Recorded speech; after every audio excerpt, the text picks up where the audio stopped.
ને લઈને સોશિયલ મીડિયાના અંદર તથા અન્ય રીતે નગરપાલિકાને અને સરકારને બદનામ કરવા માટે ખોટી અફવાઓ ગેરસમજ ઊભી કરી રહ્યા છે, ત્યારે મારે આ નગરની પ્રજા સમક્ષ માનસરોવરને લઈને થોડા ખુલાસા કરવા છે. કારણ કે ઘણા સમયથી આ સરોવર આપણે બધા જ જોતા હતા, એની પ્રજા અહીંયા બેઠેલી છે, અહીંયાથી નીકળતી હશે, એ જોતી હશે કે કયા પ્રકારનું આ સરોવર હતું અને આજે કેવું છે. અને બીજી પણ ઘણી બધી ચર્ચાઓ થાય છે કે પાણી નથી, આ નથી, આમ છે, તું ઢેકણું હતું, પૂછડું હતું, આવું ઘણા બધા વિષયો આવતા હતા. ત્યારે આજે હું થોડો એનો ખુલાસો કરું. કારણ કે પાણી નથી તો વર્ષોથી જે અંદર ગંદુ પાણી હતું, એ ગંદુ પાણી જ્યારે અહીંયાથી આના દૂર કરીએ તો સારું શુદ્ધ પાણી આવે.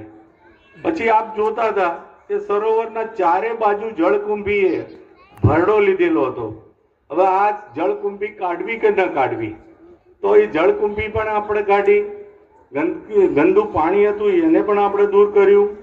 અંદર હજી પણ થોડો ઘણો કાદવ કીચડ પડેલું છે, એનું પણ આપણે નિરાકરણ કરવાના છીએ.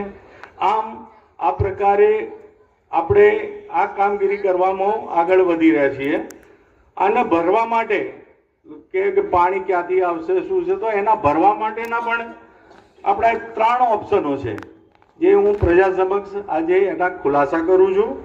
એક તો માન્ય ધારાસભ્ય શ્રી, આપણા લોકલાડીલા ધારાસભ્ય શ્રી અનિકેતભાઈની આગવી સૂચથી પાલનપુર શહેરના અંદર સ્ટોમ વોટર, જે સ્ટોમ વોટરનો પ્રોજેક્ટ હતો, એ 56 કરોડનો સ્ટોમ વોટરનો પ્રોજેક્ટ મંજૂર કરવામાં આવ્યો. આ સ્ટોમ વોટર થકી પાલનપુરનું વરસાદી પાણી એ બધું જ આપણા સરોવરમાં આવવાનું છે.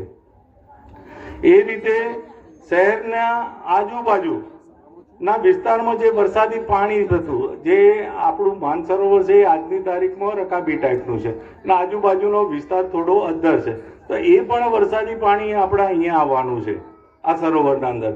સાથે સાથે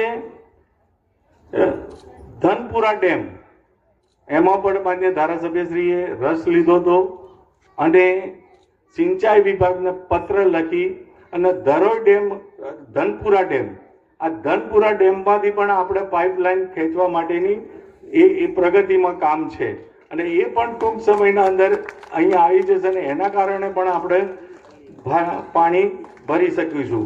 મિત્રો, અત્યાર સુધી ડીપીઆર મુજબ જે માનસરોવરનું કામ છે, જે અત્યાર સુધીના ડીપીઆર મુજબનું કામ પૂર્ણ કરેલ છે.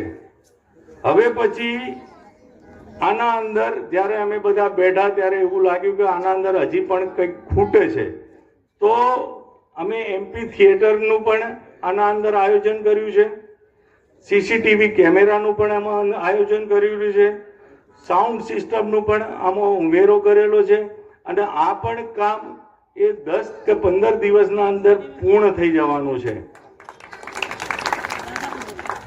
આ કામથી આ માનસરોવર પૂર્ણ થતું નથી, પણ અહીંયા મારી પ્રજા બેઠેલી છે, મારા પાર્ટીના આગેવાનો બેઠેલા છે,